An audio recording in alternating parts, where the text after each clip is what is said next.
భరణి దివ్య దగ్గరికి వెళ్ళి, దివ్య నువ్వు ఏం చేసినా అది కరెక్ట్ అని ఫీల్ అవుతున్నా కదా, అది చాలా తప్పు.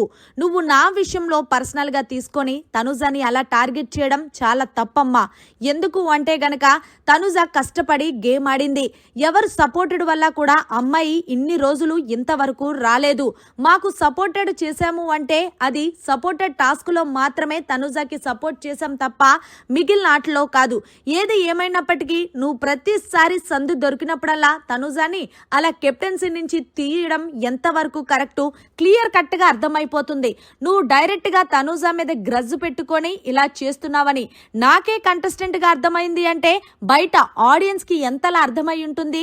ఏది ఏమైనా సరే నీ ప్రాబ్లం నువ్వు చూసుకో, కానీ మధ్యలో నా జోలికి వచ్చి తనుజా విషయంలో నన్ను లాగావా, నేను ఊరుకొని దివ్య అంటూ నాలో ఇంకొక భరణిని చూస్తావంటూ గట్టిగా వార్నింగ్ ఇచ్చుకొని మళ్ళీ అక్కడి నుంచి వచ్చేసి మొత్తానికి రీతు, సుమన్ శెట్టి అలాగే ఇమాన్యుయల్ దగ్గర కూర్చున్నాడు. దీంతో ఇమాన్యుయల్ అన్నాడు, ఎందుకు భరణి అన్నా అంతలా వార్నింగ్ ఇచ్చావు దివ్యకి అంటే మరి ఆ పిల్ల చేస్తుంది ఏంట్రా, చాలా తప్పు కదా. పాపం ప్రతిసారి కూడా తనుజాని అలా కెప్టెన్సీ నుంచి తీయడం ఎంతవరకు కరెక్టు. నిన్న ఆమెకు ఆయింట్మెంట్ రాశానని ఓ రెచ్చిపోయింది. మరి ఈమెకి మసాజ్ చేయించుకున్నప్పుడు హెడ్కి మరి నా చేతులు నొప్పు రాలేదా. ఏది ఏమైనా సరే ఒక మనిషిని టార్గెట్ చేయొచ్చు కానీ మరి అంతలా పర్సనల్ గా టార్గెట్ చేయడం కరెక్ట్ కాదు ఇమాన్యుయల్ అంటూ భరణి అయితే తనుజా కోసం స్టాండ్ తీసుకొని మాట్లాడుతున్నాడు లైవ్ లో. నిజానికి చెప్పాలి అంటే రీతు కూడా మాట్లాడుతూ, అవునన్నా నిజానికి దివ్య చాలా టార్గెట్ చేస్తుంది తనుజా, కానీ తనుజా ఇంకా కంట్రోల్ చేసుకుంటుంది, ఎక్కడ బయటికి ఆమె మీద నెగిటివ్ గా వెళ్తుందని చెప్పేసి నాతో చాలా సార్లు ఫీల్ అయింది కూడా.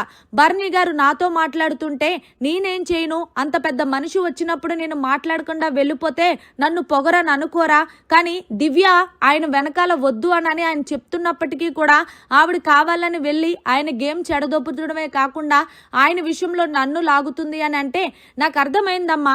అందుకే నేను సీరియస్ గా చెప్పాను, నిన్న కూడా చెప్పాను, నీ గేమ్ నువ్వు వాడుకో, నన్ను మధ్యలోకి లాక్కని. ఇప్పుడు ఎప్పుడైతే తనుజాని కెప్టెన్సీ నుంచి తీసింది కదా, ఇక తనతో సచ్చినా సరే నేను మాట్లాడను అంటూ భరణి అయితే కళాఖండిగా చెప్పేస్తాడు లైవ్ లో. మరి మొత్తానికి భరణి దివ్యకి ఇచ్చుకున్న కౌంటర్ పై అలాగే భరణి తనుజా కోసం తీసుకున్న స్టాండ్ పై మీ ఒపీనియన్ ని జర కామెంట్ రూపంలో తెలియచేయండి. మరిన్ని లేటెస్ట్ లైవ్ అప్డేట్స్ కోసం చూస్తూనే ఉండండి మన ఛానల్.